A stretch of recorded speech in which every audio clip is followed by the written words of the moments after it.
The pettiness of the left knows no bounds. It turns out they're willing to sacrifice their own citizens to crime. Check out this clip. That the streets of Chicago would be safer if there were more uniformed police officers on the streets of Chicago.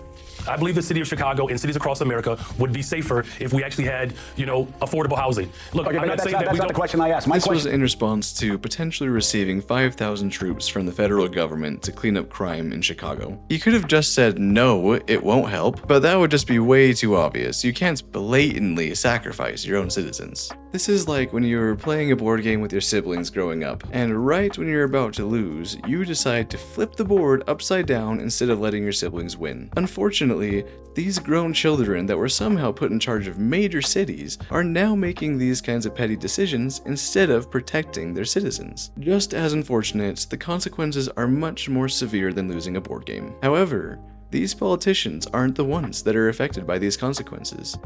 You are. Can leftist politicians get more petty, or have they capped out? Tell me in the comments.